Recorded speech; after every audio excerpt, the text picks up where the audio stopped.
what challenges do you most of them face, or what do you observe, and how does Generator help them? So probably, first of all, I'll start with, and then we can dive deep on it, like how gener8tor helps. I think this whole ecosystem that the company managed to build, and that we are like every day trying to make even better and bigger in Indiana. It's like the power of like all the perspectives mixed together, and also like this ongoing support from our team at gener8tor, but also from the mentors that are really like being kind, showing up, and sharing the questions or insights they have, and also like this final touch point with investors, and the final pitch night is a way to overcome these challenges that founders have, and they are very diverse. So it's very cool that I could provide a pool of resources, and then every founder will make the best use of them, given their specific needs. About the common challenges, probably I would say one could be that you forgot about your story. So you have a product solution, something you offer, but sometimes because you are so much along your path, you forget the starting point. So you forget to tell why you build it. So what's the knife that was twisting in your heart that made you not sleep the night, that made you keep your brain active and brainstorm about this idea? And so I can make like one example, because make it like very broad, because it's kind of, we are work in progress, but there was a startup focusing on a marketplace that is connecting, let's say, an electrical product with a demand. In the interview stage, this seems a cool marketplace. It was well done. And so we said, okay, the founders, for sure, they were a lot expert in that space. So we said, okay, we see the hidden potential. Let's have them with us. In one of the first meetings, I asked them, okay, you have this marketplace, but what is the problem that you're solving? Like, what is the pain point that makes this marketplace key to exist? And we realized that these electrical products that from a supply that were going to demand, the issue was that these electrical products were disposed with 80% of their life, because they're a very sensitive product. Some companies needed to get rid of them at 80% of their life, but there was a demand that could reuse them in a more effective way. And so it's of course the pillar of circular economy. So someone gets rid of something not useful anymore, and someone else says, okay, but I mean, for me, it's still usable, and I can pay it at a lower price. And I could also make the first company not dispose it and pay it, but get a profit from the product that they are disposing. And that's a key case was a key case for me. Of course, now I'm saying it with very blurred terms, so it's difficult to make you understand exactly which was the pain point. Sorry, not which was the pain point, but in which space it applies. But it's in that case, the knife was not twisted at all in the pitch deck. And then when we realized that that was the pain point, I said, wow, that's the first thing to scream where you are in a pitch session. Or for example, there was a founder that was targeting a specific, let's say, young athletes. We can probably say it. He's targeting young athletes, and he was connecting them with brands and sponsors. And it was not just a connection between these two parties, but the pain point was that these young athletes, especially in overlooked communities, they don't have enough economic resources to get in front of sponsors. So he's not just creating an easy way to make two parties connect, but it's really supporting and holding the back of people, of consumers that needs it. Like this young athlete needs this platform. And around that, then we reshape the whole revenue model, relieving basically all the costs from the athlete and putting on the other part of the marketplace. And I think once you also have clear the pain point, then everything will be easier to frame it from a revenue perspective, from a competition perspective, also because you can understand your competitive advantage compared to other players. Last thing, and I'm sorry if I'm talking. No, keep going. The last thing I would like to say is that, and that's something that we realize, for example, we have a monthly update we ask our founders to share. And also sometimes we help them with social media communication. That's also my main insight from this whole experience. The communication should completely change given the stakeholder that you're talking to. So if it's a customer, if it's a mentor, if it's an investor. For example, imagine you are a super tech company selling IoT sensors for data tracking into cars. So of course, if you're selling to a customer, probably you're selling to the engineer of a company. So your selling pitch to them should be very complex. Maybe also try to understand the pain point of their technical issues. So you should make the customer understand that you really know the space, that you are even more expert about this whole engineering space than they are. So you're not just providing them a product, but also a whole consulting expertise. But then reversely, when you talk with investors, and we try to build an executive summary, 2 pages, very straightforward, targeting the investor's language, this complexity of the product should be extremely simplified, because at the end, investors, what is the investors looking for? Is looking for an effective communication from a quality perspective.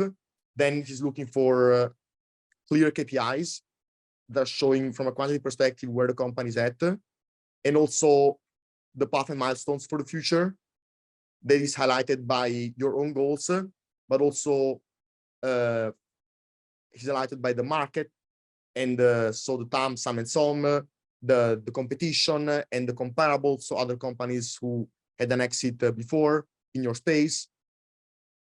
So that's why it's important to understand what is exactly each part is looking. Last example, like a mentor, like if there is a legal mentor, and for example, you have an IP issue and you have 15 minutes to have a conversation with a mentor. At the end of your pitch deck, you should already, in my opinion, put down the question that you want the mentor to dive deeper in that 15 minutes. And maybe in your pitch, maybe you have 3 product lines, stress the product line where you have the IP issue, like make the conversation very intentional to the point that you want to ask. And probably last point, and that's also something that I discuss with friends and with family, ask.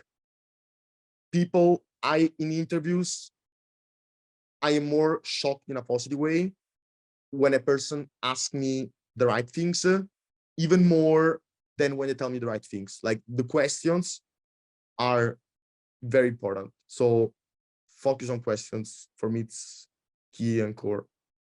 Yeah, no, you said a lot in there, which I think is awesome. But my key takeaways are really like know your audience for one, so you know who you're speaking to. And then I love asking questions. I think it's great to be curious about things and be inquisitive, but also asking the right question.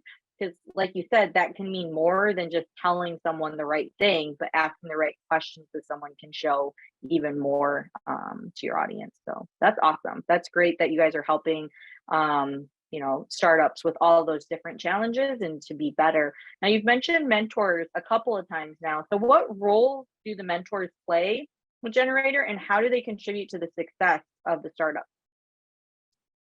So regarding the mentors, I think it's for for a good acceleration program, the mentors are probably the most important part, not only in terms of like how they go deeper, but also in terms of like how many different mentors you have, because the variety of perspectives, it's fundamental. And that's why we try to create this 50-minute touch point between that is mainly an intro between founders and mentors, because I mean, we are all humans, and so sometimes, even if two people are not in the same space, have different experiences, maybe they can see between themselves a connection that you would have not forecasted.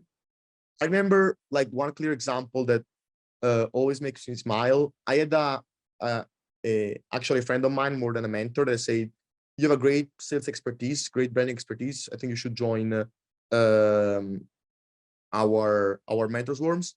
And she said, "Okay, I mean, I never talk with startups, but I do sales on a regular basis, so I can give my insights for 15 minutes." And then she was talking with this founder who is pretty good at sales. And the whole conversation they had was not on the expertise that I thought she could bring, but was about her past as an athlete. And so how this founder could access to the athlete community in Indiana, or how could target better young athletes and serve them with the sponsorship issue that they are facing. And so you never know exactly which is the touch point to people. And so that's why it's good to offer multiple connections, so then you can make individual explore each other. Of course, we are giving some guidelines. So then we say this mentor is expert in these things, and then we say to the mentor, okay, the founder is working on this. But then I love the fact that we are very hands off. We let them talk 50 minutes, and then we never know what can happen in the future. What they're gonna That's awesome. I love the connection piece that you guys have with the mentors. I think that that's so important. I know one of the things that I love, so Steve, the CEO and founder of Intrepid, he has so many connections. Like, we can get someone that calls in, they have this type of company, it's like, or they have this type of issues. He's like, oh, I know a guy for that. And so I think that that's awesome to be able to like build those connections and have those resources for those early stage startups, because they might not even know that there are people like that exist, or even that there are other people that can help them along with their story or offer a different perspective that they might not have heard of. So that's great. Well, any other words of advice for startups or founders or entrepreneurs that you'd like to say, Davide? The only thing that is a topic that it's never kind of touched, and probably I heard it back in a recent event that I was in Chicago, and it's something that like actually there is a focus from gener8tor about this topic a lot, and I like to stand by it. Actually, there is also a book that I have next to me that talks about the intersection between entrepreneurship and mental health. It's I think the business side, it's the layer that everyone is considering, but I think it's the tip of the iceberg. I think the whole mass of the iceberg, the whole mass of ice, is that you need to manage your personal emotional self. You need to manage the relationships that are around you with your co-founders, but also with your family, children, partner. I think it's much more than a business experience. I went through it very briefly, and because of my inexpertise, because of my lack of connections, because of my younghood, I immediately capsized from and I was a failure from all these perspectives, like relationship with myself, relationship with others, personally, as a team, from a business perspective. Like I did all these mistakes, and so not only I am admiring these founders, but I really believe that they should admire themselves, because they're doing something much bigger than just reasoning about how to solve a problem via a solution. They are doing something unforgettable. Like I spent like 6 months trying to be a founder. Like it's like probably 6 months I will always remember in my life. And I can imagine like people who have a much longer journey, and also people that, for example, I mean, it's never it's always a good time, but on the other side, it's never a good time to become a founder, in the sense that like you could be a corporate executive, you have your family, you have your career.